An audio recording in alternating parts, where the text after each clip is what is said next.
All right. Welcome to East Carolina Rides. Yes, sir. It's Bobby again here with, for the second time, my guest Brian Rogers. Yeah, glad to be back, man. Yeah, look, I appreciate Appreciate you coming. It's, I would say our last episode that we did together, probably our most popular video. You know, and I'm just saying this from my perspective, but you bring a certain amount of energy that I love, and that I don't know. I've worked with you for a long time. I get to see the day in and day out. You're entertaining. Well, if you ask me. energy, man. Yeah. It's the energy. So, every day you have to bring a certain level of energy. It's kind of, I don't know really what to call it. I call it it factor a little bit. So, in my position, I have to be able to project my energy of positivity to my sales staff. That, I've got, anywhere between any given month, I could have 10 people on the sales staff, 13, 14 people on the sales staff. Mm-hmm. You don't know how those folks are coming in to work that day. Mm-hmm. If my energy is down and somebody's already having a down morning, certainly we don't need that coming into the store, because that person's not going to be able to execute properly. So a little bit of positivity, energy, slap on the back. You did a good job on this right here. If you can tell somebody's having a little bit of an off day and everything, not ride them so much. But you've got to also, if somebody's having a good day, then that's when you push them. Yeah. That's when you push them. That's when you say, well, look, you still got time for another one. They're looking at the clock and they're saying, oh, it's 4:30. Yeah, people are starting to get off work. Yeah, I do have time enough for another one. That's the kind of energy you have to bring. Yeah. But I appreciate it, and glad to be back, man. Yeah. No, I can definitely agree with you on the momentum that carries and sells. When we have a good day, we're starting to roll real early. It just carries right on into the afternoon. That energy. I mean, I think it's a big part of it is you and the management, but also, the person having that high that they're riding on, they're ready to go get another one. And the best opportunity to sell a car is right after you sold one, I believe.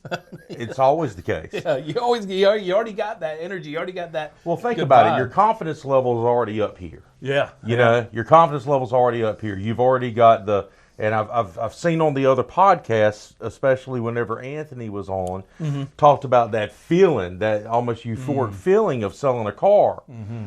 Well, I'm going to go ahead and tell you what, when you have a smile on your face, it's impossible to be sad, right? Yeah. So it's kind of like whenever you have that euphoric feeling of selling a vehicle, and that feeling isn't gone yet, if you meet somebody else that's interested in another vehicle, they feel your energy whenever you're that positive. It rubs off on them, and they want to do business with somebody that is confident and's got the energy, the positivity, and can show them a vehicle that can impact their life.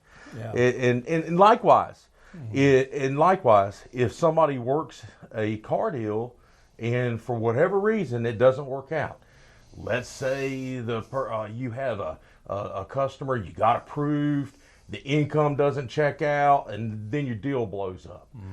That negative energy that you have like whenever you wait on a customer right after that, it's almost, Bobby, you have to work twice as hard in order to be able to be on that same level with that next customer after a disappointment. Yeah. So the best time to sell one is right after you sold one. It's always been that way. Yeah.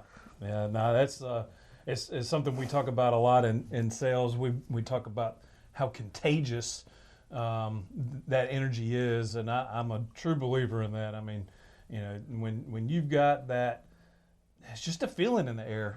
When you see activity, it breeds activity, and I know that's something we focus on as a dealership here. We have a big team aspect. It's one thing I really appreciate about East Carolina is how integral the team part of the dealership works, and that feeds into just that that positive energy, that capability to see a deal happening rather than kind of being down in the dumps, like you say, right after you have a deal that doesn't work out.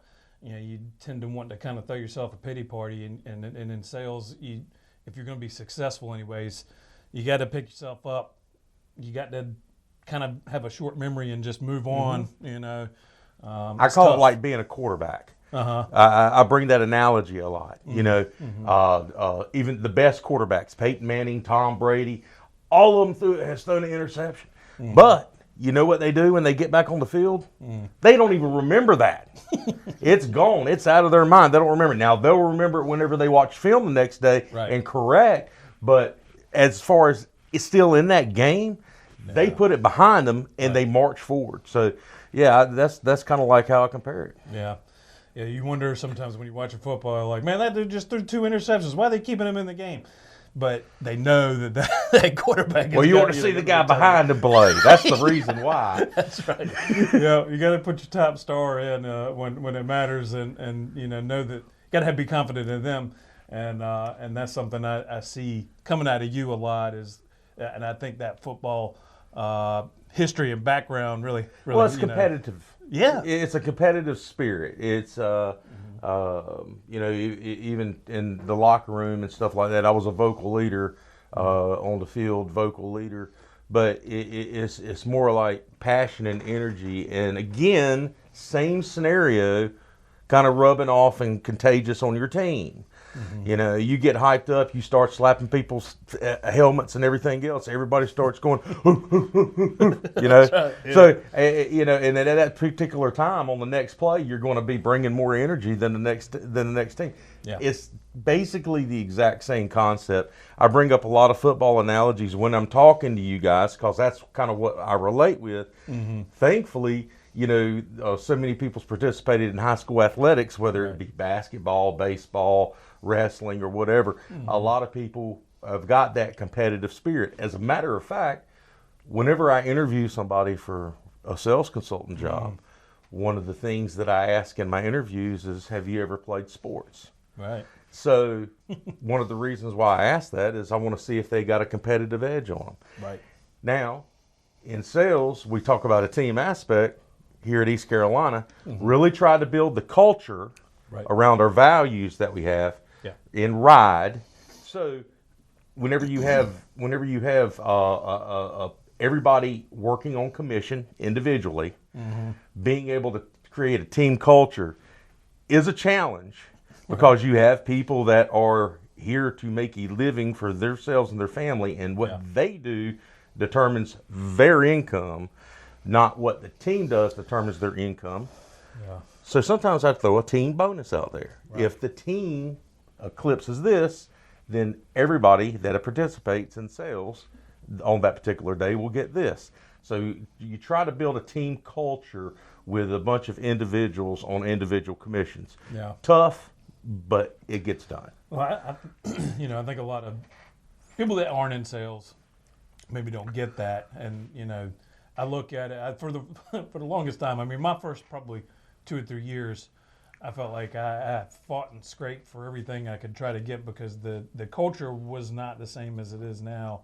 It was much more sort of dog eat dog, and there were a lot of heavy hitters, and they would help. I mean, I'm not saying that everybody was that way, but when I first started, it was like, man, you got to stick with it, or try to learn while you can from all these really good salespeople, and then eventually you'll get put in the starting lineup. Yeah. And that was what I felt like my name came from. For the longest time, I was really truly like Bobby Boucher. Yeah. I was on the sidelines. I was watching.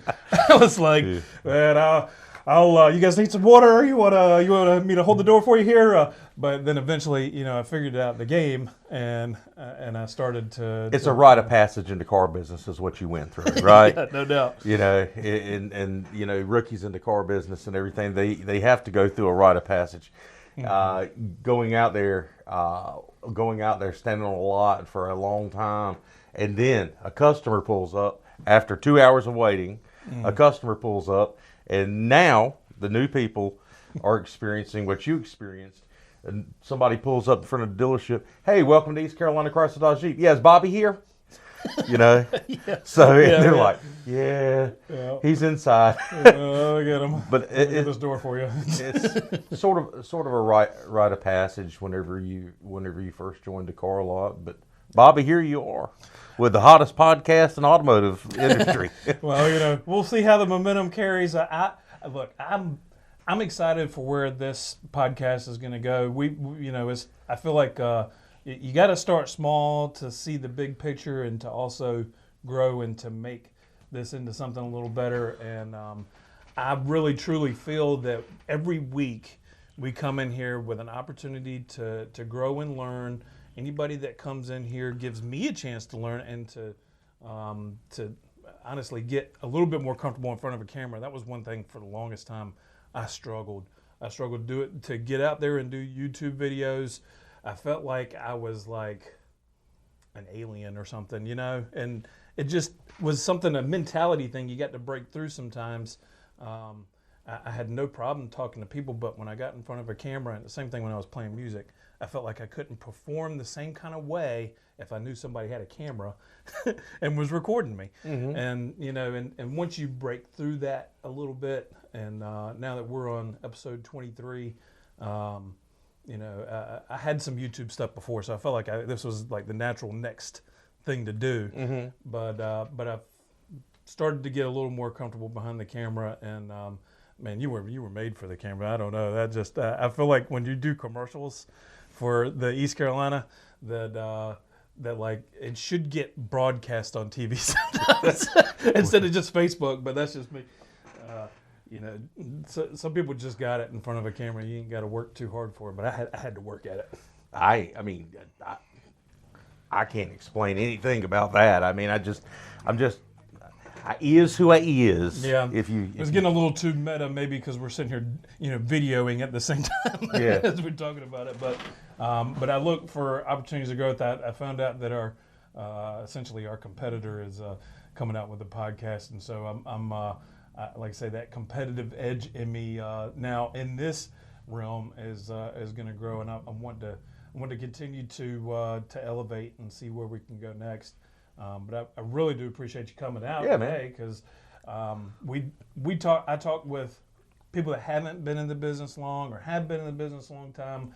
Well, me and you have worked together for a really long time, and I've learned so much from you. It's part of why I started to become more successful in sales, and I had to kind of do a lot of learning, and that's one thing with new guys. I don't know if you have any tips or suggestions for people. Well, Bobby, the reason why you're successful in sales isn't because of me. Maybe I give you tips or something like that every once in a while. Okay, you're a part of it. The reason why you're successful in sales is because of you and the hard work you put in studying your product, and the hard work that you put in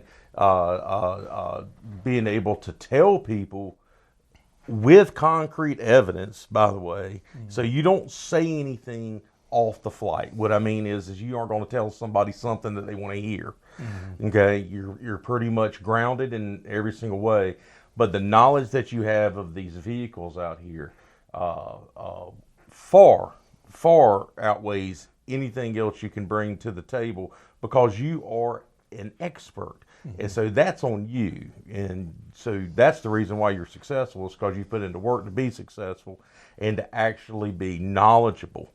And with that knowledge, you have the confidence, right? So that's kind of why you're successful in the car business, and why you've been able to have a longevity aspect, coming from like a buy here, pay here business, which is a completely different ball game, to a new car franchise dealership, embracing it, learning the product like it's nobody's business, which I think that you had the advantage, Bobby, of, like you said, you had some heavy hitters whenever you ran here, and you did, but you had the advantage of watching the heavy hitters and what they did, and a chance to imitate them a bit. So, but it's on you. Everybody that's successful in anything in their life usually is because of hard work. I had to learn a couple things over the years, just in the last couple of years, because in this business, I think I had to learn a little more self-care. There's times where you can burn yourself out doing stuff, because I would go home sometimes and be still inundated with car business stuff, and you know, and I go home, I watch videos, you know. That gets worse. By the way, that gets worse. Yeah. Walk to the door and start ordering cars. Right. You know, get home at 8 o'clock at night and flip on the computer and start ordering cars. It gets worse, by the way. Well, I took a little side note from some other people in the car business. You know, I feel like there's a lot of resources out there now that weren't before, because a lot of car people are on YouTube and they are on TikTok and Instagram and all that. You know, some people got great advice. Some people got terrible advice. They are more about getting the views and being funny and that sort of thing, which is great. But I would recommend anybody new to watch some people that can give you good pointers. The one thing that we talked about it in Chip's meeting is, I don't do it every time. I said it like I did it all the time, but to go to bed before, you know, you put your phone down before you go to sleep, get good rest. I feel like coming in here with good rest has helped me a lot, just having that clarity and to get going like right away, instead of, because it used to be I'd stay out till 1 or 2 o'clock in the morning. I'd come in, it would be drag 4 or 5 hours, you know, and it would take me 2 or 3 hours to get the wheels turning, you know. And I think that's something that's kind of understated in this business a lot. A lot of people will, you know, talk about our hours, but you know, the thing is that you still need rest. You know, you want to have a life, but make sure you get some rest. You got to, man. Yeah, I can tell. I can tell, you know, because you get to know people after you've worked with them for a few weeks and everything. You kind of see people come in first week on the job, gung-ho about training. They're here 30 minutes early, you know. Yeah. And then as time passes and everything, we start at 8:30 in the morning. And they're coming in at 8:29 now. You know, a few weeks has passed. Yeah. They're coming in at 8:29. You can start to see a lazy pattern in the morning, maybe a little yawning in the sales meeting, because, you know, that's kind of a dead giveaway. Right. You know, if I'm giving a passionate speech and you're going over there, I mean, you know, it's kind of a dead giveaway. You didn't get enough sleep last night. Yeah. And for people that have kids, we still got plenty of time. I was checking just to make sure. People that have kids, I sympathize, but I don't know. You know, from that perspective, sometimes people with kids have they have a whole different lifestyle. It's it's a different responsibility. You know, you gotta make sure they're ready for the bus, or if you drop them off at school, they got to get picked up from school. What do you daycare? Oh, yeah. Okay, well, you know, there's got to be some sort of give and take from an employer with children a little bit. So, you know, if somebody's got a child and they say, hey, look, it just happened the other day where one of the sales people texted me probably about an hour and a half before work started and said, my daughter spent the night with me. I've got to take her over to my grandmother's house, and so she can watch it. I'm probably going to be a tad bit late. That kind of stuff's going to happen. You have to take the good with the bad. And then I tell that same person, I said, well, you know, you need to come in early this day. Right. To sort of replace the time missed, right? So it's kind of a give and take. Yeah. Well, in this business, the time you put in is what you get out of it too.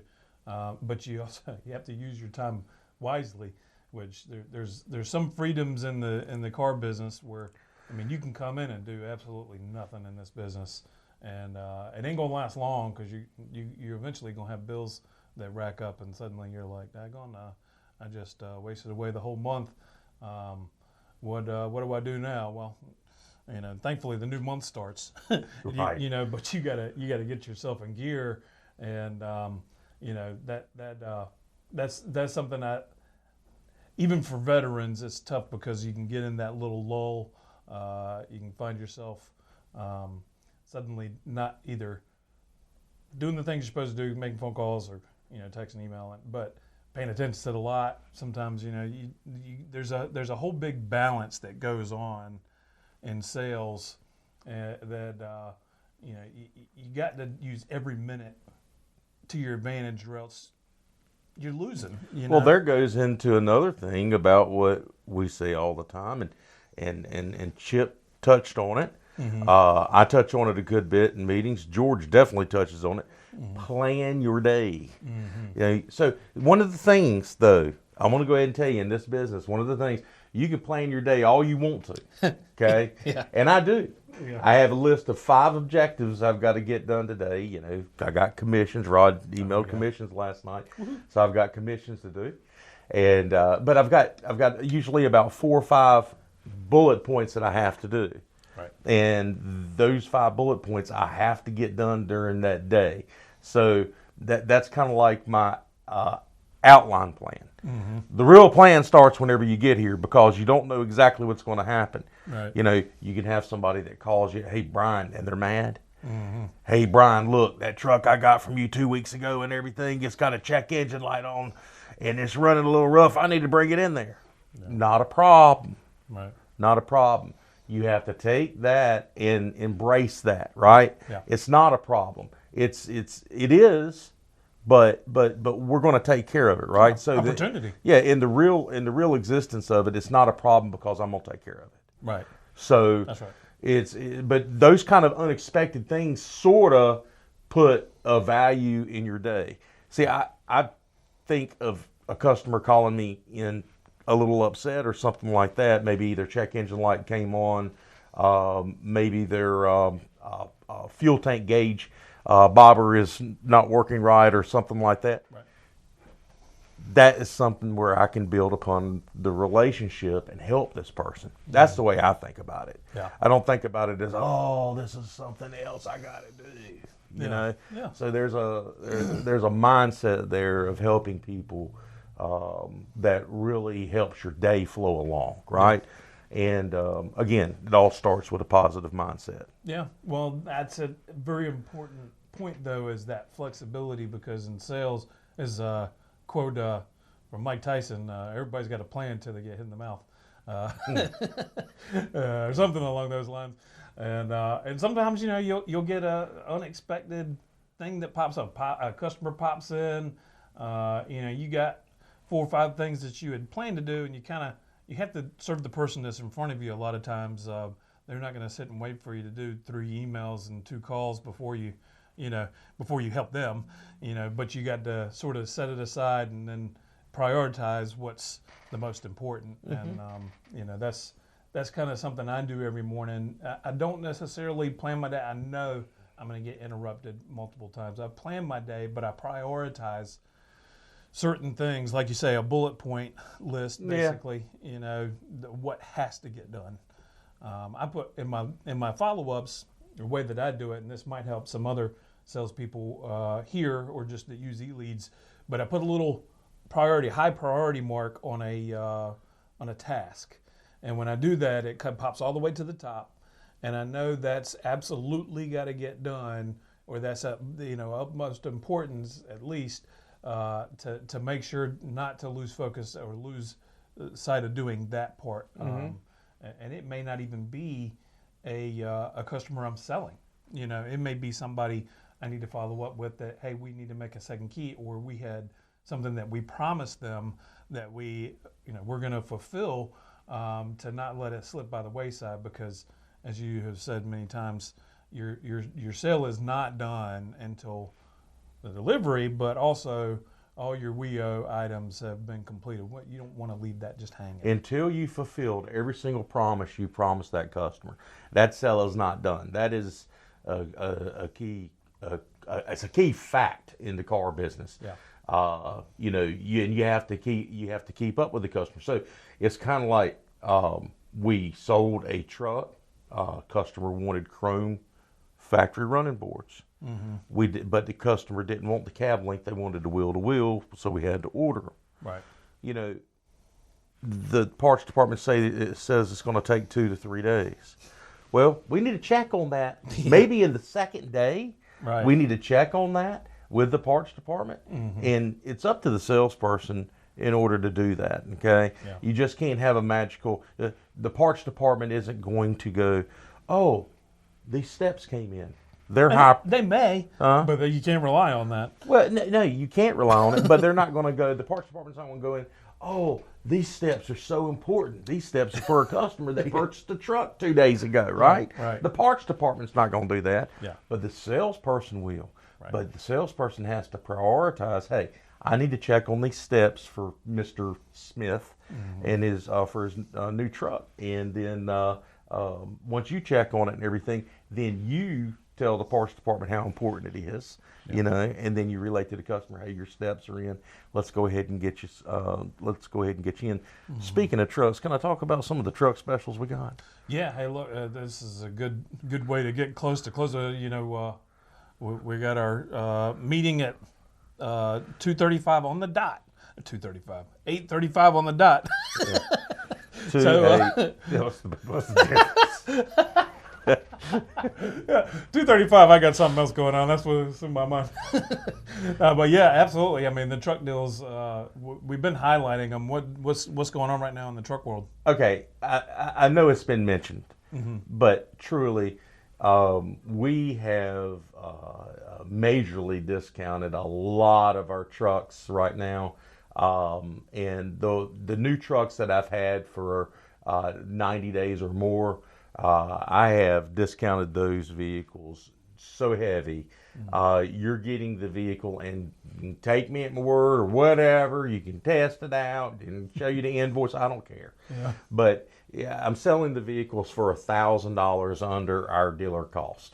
So I mean, you're getting the vehicle for $1,000 under dealer cost, and then depending what trim level you get, if you get the express trim level, if you get the and that express trim level is a tremendous value, isn't it? Yeah, I saw your video on that one, and that was just Absolutely. fantastic. No, it is. One of my favorite truck packages they've come out with for 26. Yeah, tremendous value on the express. So if you get a Warlock, if you get a Rebel, if you get a Limited, or if you get a Longhorn or something like that, it's a $3,500 rebate and 2.9% for 72 months. I said and. Right. 2.9% for 72 months, not or. I'm used to saying or. Yeah. But now we're saying and. If you get a Bighorn, it's $4,500 in rebate for a Bighorn and 2.9%.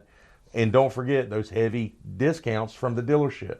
Bobby, we've got Laramie's with Laramie Crew Cab 4-wheel drives. We've got Laramie, and if they're an older truck and I've had it in stock for 90 days or more, I'm pretty much telling you, you're going to be getting somewhere right around maybe $11,500 to $12,000 off that truck. Wow. Plus the availability for 2.9% for 72 months. Or if you wanted, if it's more payment conscious, we have an incredible rate of 4.9% for 84 months for well-qualified buyers. So the deals on the Ram 1500s right now is absolutely awesome. And this big discount that I have for the 90 days, the units that are older than 90 days, also applies to our 2500s and our 3500s as well. I think I showed y'all an example in the sales meeting of where we were coming off the snap because of the new pricing. 10 grand now on a 26 model. This isn't a leftover 25. Yeah. We're coming off 10 grand off of a leftover Laramie. That we have in stock that I've had for about 110 days. Yeah. So fantastic deals on trucks here at East Carolina for this month, and we have our big Memorial Day sales event coming up toward the latter part of the month. So we'll remember our fallen heroes, and it should be a day of remembrance, but and maybe a little solemn, a little solemn feel in there, but. I'm going to tell you, every single Memorial Day, we usually do really well. I mean, I can't imagine the deals being able to get any better than what they have right now. Yeah. So, well, people are going to be off work and be able to browse the inventory. And, you know, I think it's worth mentioning, too, we got more daylight now. We're here till 7. and then, of course, you know, here Saturdays. I'm expecting this month to be really busy because the weather has been fantastic. You know, we've got a lot of great deals going on. We can't even cover all the stuff in one sitting of what all's going on, but the Gladiator leases, you know, we got Jeep Wrangler leases, and we got a huge selection. So I mean, it's one thing I really pride myself working here is that we've got such a great selection, and our inventory is always just a wide array that fits just about everybody's needs and budget. And not to sound too promotional, but that's that's ultimately what brings people in. And as a consumer, right now is a great time to be looking for a car. It's usually like August, September, October, or something that people are like, that's going to be the best deal. But right now is it? It is prime time. Yeah. So like I said, and I don't want to sound like a broken record around here, but I've seen a lot. I literally got confused whenever they first introduced the special rate with the stackable rebates, where you can get the rebates and Yeah.